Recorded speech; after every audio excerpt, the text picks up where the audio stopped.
The icy wind of the Great Plains carried the scent of blood and gunpowder when Winona found the fallen soldier among the sagebrush. Her black hair danced around her face as she knelt beside the man in the blue uniform, her experienced hands already assessing the wounds before her mind fully processed what she was doing. The bullet had torn through his right shoulder, leaving a crimson trail that stained the wool of his military coat, and his blue eyes were closed in an unconsciousness that could be either sleep or impending death. She glanced quickly around, making sure she was alone in this clearing far from her people's encampment. The distant sound of wailing still echoed through the valley, where Lakota women mourned the warriors lost in the latest clash with the white soldiers, and here she was, about to save the life of one of the enemies. Her hands trembled for an instant, not from fear, but from the magnitude of the decision she had made without even thinking. Medicine flowed in her veins like a river that knows no boundaries, and she could not simply let a human being die, even if that human being wore the uniform of those who came to destroy her world. The soldier was young, perhaps the same age as she, with features that had not yet been completely hardened by war. His brown hair was matted to his forehead with sweat and blood, and there was something in his expression, relaxed by unconsciousness, that made her hesitate. Winona had seen many soldiers' faces during the conflicts, faces full of hatred, fear, or cruel determination, but this man seemed different, as if war had not yet completely devoured his humanity. She carefully removed his military coat, exposing the wound, and began to work with the precision of someone who had been born to heal. The medicinal herbs she carried in her leather pouch were applied with gentle, sure movements, while she hummed softly an ancient healing song her grandmother had taught her. Each gesture was a silent prayer, each touch a promise that life would prevail over death, regardless of the circumstances that had brought this man to her.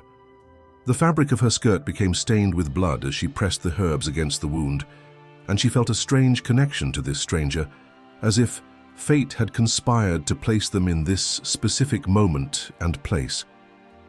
When she finally finished bandaging the wound with strips of clean cloth she always carried, Winona sat back on her heels and observed the soldier's serene face.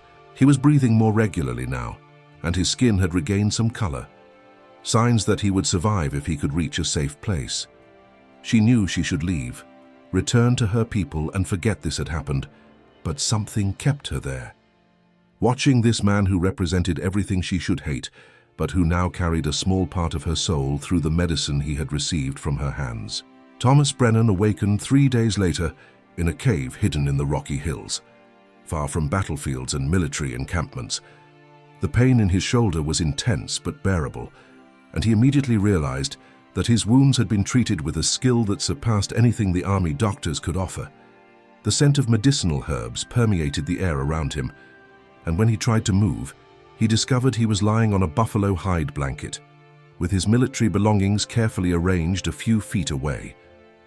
The Lakota woman sat near the cave entrance, working silently with needle and thread on a piece of leather. Her movements were precise and graceful, and the filtered sunlight created a golden halo around her silhouette. Thomas watched her for long minutes, trying to understand why she had saved him, why she had risked her own safety to keep an enemy soldier alive. When she finally noticed he was awake, their eyes met in a moment of mutual recognition that transcended all barriers of language and culture. Winona approached slowly, carrying a bowl of fresh water and some cooked roots she had prepared. She did not speak English, and he knew no Lakota, but communication flowed between them through gentle gestures and understanding looks. When she touched his forehead to check if he still had fever, Thomas felt a shiver that had nothing to do with his physical condition. There was a tenderness in her care that contrasted dramatically with the brutality of the world they both lived in, and he began to question everything he had been taught about the savages he supposedly fought. The days that followed transformed into a delicate dance of growing trust and mutual discovery. Winona brought food and medicine twice a day, always carefully checking that she was not being followed before entering the cave. Thomas, in turn, began teaching some words in English, while she showed him Lakota names for simple objects around them. Stone was Inyan, water was Mini, and when she touched her own hand and said, "Nape," he repeated the word with a reverence that surprised her. Each word exchanged was a small bridge built over the abyss that history had created between their peoples. It was not just language being shared in those stolen moments from time. Thomas watched fascinated as Winona prepared her remedies, mixing roots and leaves with ancestral wisdom that had been passed through generations. She, in turn, noticed how he treated his military belongings with less reverence each day, as if gradually disconnecting from an identity that no longer served him. There was something growing between them that neither dared to name, a connection that defied all the written and unwritten laws of their respective worlds. In the second week of his recovery, Thomas was strong enough to walk to the cave entrance and contemplate the vastness of the plains stretching to the horizon. Winona remained beside him, and together they watched the sun set over her people's ancestral lands, painting the sky with shades of orange and purple that seemed too sacred to be real. It was in this moment of shared quietude that Thomas realized his life had been divided into two distinct parts: everything that had happened before meeting Winona, and everything that was happening since then. She had begun telling him stories about her people, using a mixture of simple English words she had learned and expressive gestures that painted vivid images in his mind. Thomas learned about the buffalo hunts that sustained the tribe, about the rites of passage that marked the transition from childhood to adulthood, about the deep spiritual connection the Lakota maintained with the land. Each story was a revelation that undid years of military propaganda, showing him a people rich in traditions, values, and humanity that had been systematically dehumanized by army commanders. Winona, in turn, began to understand the complexity of the man she had saved. Thomas spoke about his childhood on a farm in Ohio, about how the Civil War had devastated his family, about how he had enlisted in the army more out of necessity than conviction. She realized he was not one of the cruel soldiers who attacked defenseless villages, but rather a lost young man who had been shaped by the circumstances of a world in constant conflict. There was a deep sadness in his blue eyes when he spoke about the things he had seen and done in the name of order and progress. The intimacy between them grew with each shared conversation, each divided meal, each moment of comfortable silence. Thomas began helping her collect medicinal herbs, learning to identify the plants she used in her remedies. Winona showed him how echinacea roots strengthened the immune system, how willow bark relieved pain, how sage leaves purified both body and spirit. Each lesson was an exchange of knowledge that brought them even closer, creating a mutual understanding that transcended cultural differences. One afternoon, while working together preparing a poultice for a cut Thomas had made on his hand, their fingers touched over the clay bowl. The contact was brief, almost accidental, but sent an electric current through both that made them stop and look into each other's eyes. In that moment, the truth they had been avoiding became impossible to ignore. They had fallen in love. Two human beings from opposite worlds who had found in each other something they didn't know they were looking for.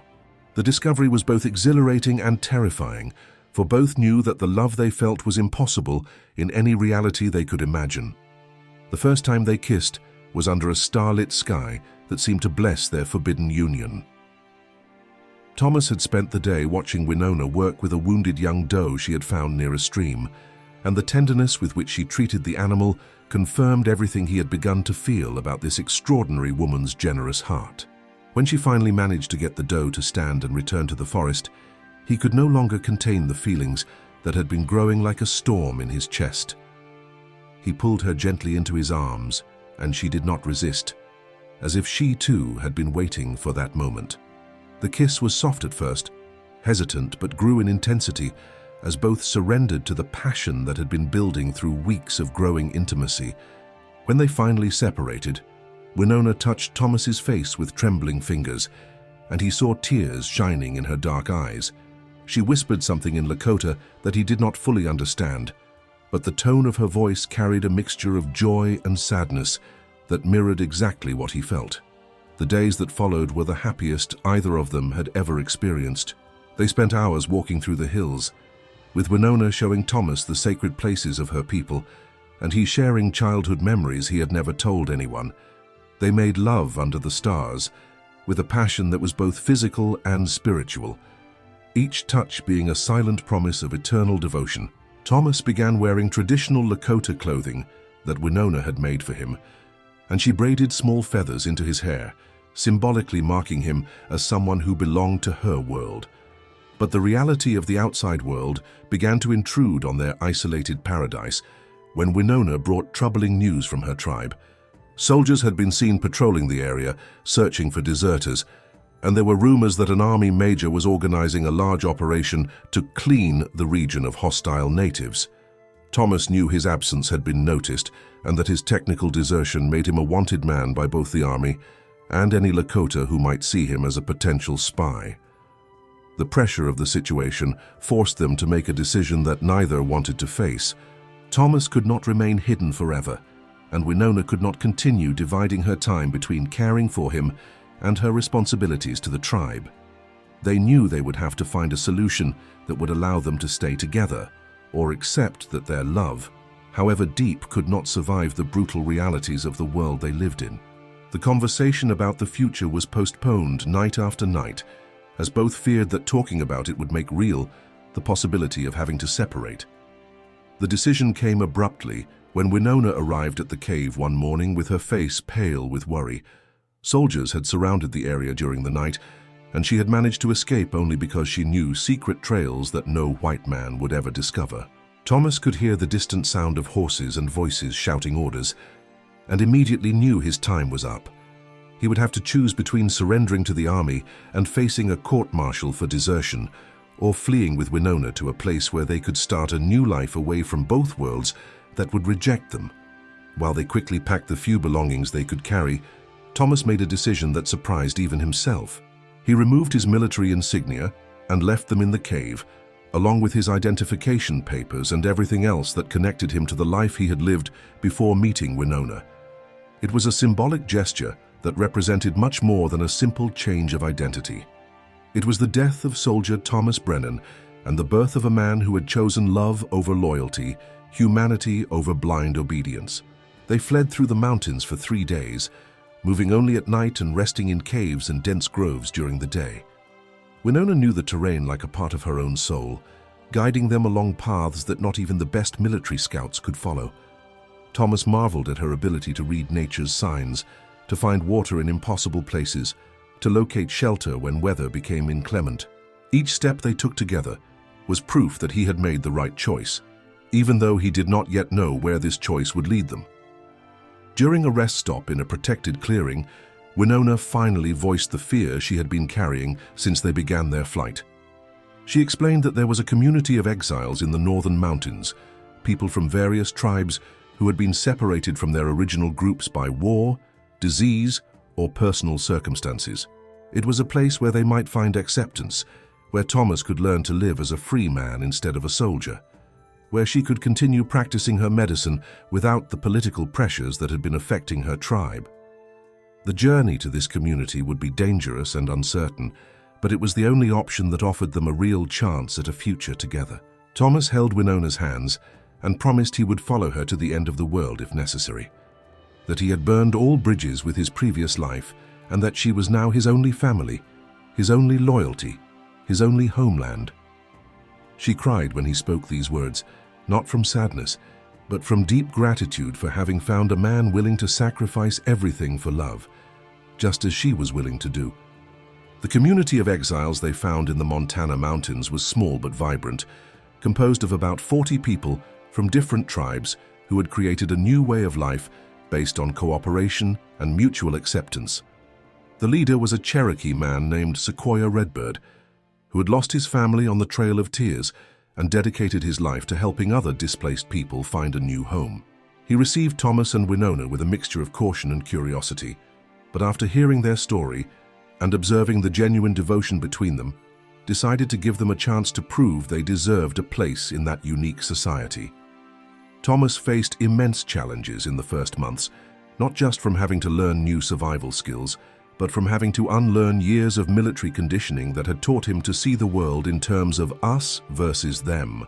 The men of the community constantly tested him, not out of malice, but to ensure he had truly abandoned his old loyalties. He learned to hunt with bow and arrow, to build shelters using only natural materials, to read the signs of weather and seasons as his new brothers did instinctively. Winona, in turn, discovered that her healing abilities were not only welcome but desperately needed in the community. She quickly became the primary healer, treating everything from simple injuries to complex illnesses that required deep knowledge of medicinal plants. She worked side by side with other women who had lost their original tribes, creating a new sisterhood based on shared experiences of loss and renewal. Her presence brought emotional stability to the community that had been missing since the departure of the previous healer. As the months passed, Thomas and Winona settled into a routine that satisfied them deeply. They built their own cabin on the edge of the community, overlooking a valley where deer came to drink water every morning. Thomas became one of the group's best hunters, his military discipline translating into patience and precision that served the subsistence life well. Winona cultivated a garden of medicinal herbs that became known throughout the region, and people from distant tribes sometimes made long journeys just to receive her treatments. The happiness they found together was deep and sustainable, built on a foundation of mutual respect and shared purpose. They married according to the community's customs, in a simple but meaningful ceremony that incorporated traditions from various tribes. Thomas had found not just a wife, but an entire life that made sense in ways his previous existence never had. Winona had found not just a companion, but someone who valued and respected her medicine in a way that few men from her own culture had demonstrated. The third year of their life together brought a discovery that changed everything. Winona was pregnant. The news filled them with a joy that transcended any happiness they had previously experienced, but also brought concerns about raising a child in a world that still saw their union as an abomination. The baby would be mixed race, belonging to two worlds but perhaps not fully accepted by either, and they knew they would have to be even more careful about protecting their family from external dangers. Winona flourished during the pregnancy, her skin glowing with a luminosity Thomas had never seen before. She continued practicing her medicine with some modifications, focusing on treatments that were safe for pregnant women and sharing her knowledge with other women in the community who were also expecting children. Thomas became even more protective, taking on extra tasks to ensure she could rest adequately and focus on the growth of the child she carried. The community rallied around the expecting couple, treating the pregnancy as a blessing that would strengthen their collective bonds.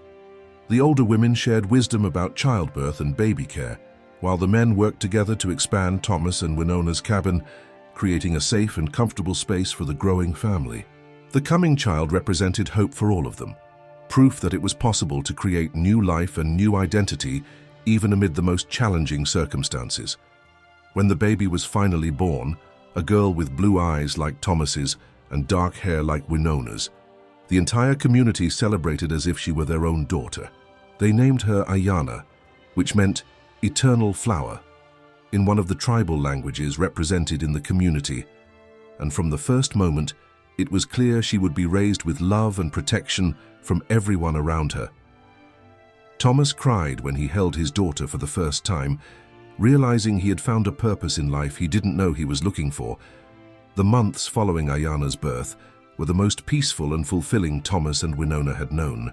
They worked together caring for the baby, with Thomas showing a paternal gentleness that surprised even Winona. He sang lullabies he had learned from his own mother, mixed with Lakota melodies Winona had taught him, creating a unique soundtrack for his daughter's childhood. The girl grew surrounded by a love that transcended all cultural barriers, representing the possibility of a future where differences could be celebrated instead of feared. 5 years had passed since Thomas had left the army to follow his heart, and the life he had built with Winona and Ayana had become richer and more meaningful than anything he could have imagined in his soldier days. Ayana had grown strong and curious, speaking a fascinating mixture of English and various tribal languages, playing with other community children as if they were all sisters. Thomas had become a respected leader in the community, his previous military experience being useful in organizing defenses and security patrols, but always used in service of peace rather than war. Winona had established an informal school where she taught both traditional medicine and English reading and writing to the community's children. She believed that bicultural education would be essential for future generations' survival, and Thomas completely supported her. often helping with lessons that combined practical knowledge with ancestral wisdom. Together, they were creating a new way of living that honored both the past and prepared for the future. The community had grown over the years, attracting other exiles and refugees who sought a place where they could live on their own terms. Thomas and Winona became mentors to other interracial couples who arrived seeking acceptance, offering not just practical advice, but living proof that love could overcome any social or political obstacle. Their story became legend in the region, whispered around campfires as an example of hope in difficult times. But perhaps the most important legacy they had created was Ayanna herself, a child who grew up without knowing racial hatred or cultural divisions, who saw diversity as natural and beautiful. She played equally with Cherokee, Lakota, Cheyenne children, and even with the few white children whose parents had chosen community life. For her, differences were just interesting variations in human experience, not reasons for conflict or separation. On a golden autumn afternoon, while watching Ayanna play with other children near the stream, Thomas held Winona's hand and reflected on the extraordinary journey that had brought them there. He had begun as a lost soldier, following orders without question, fighting wars they didn't fully understand. She had begun as a healer trapped between worlds in conflict, using her medicine to ease suffering she could not prevent. Together, they had found a third option, a way of living that transcended the limitations others had tried to impose on them. Their love had not only survived history's storms, but had flourished into something that benefited not just them, but an entire community of lost souls who had found a home. The echo of their courageous choice would continue reverberating through generations, reminding the world that true love knows no boundaries, that the courage to follow one's heart can create entirely new realities, and that sometimes the most revolutionary act is simply choosing humanity over hostility. If you like this story, leave a like and subscribe to our channel so you don't miss the next stories.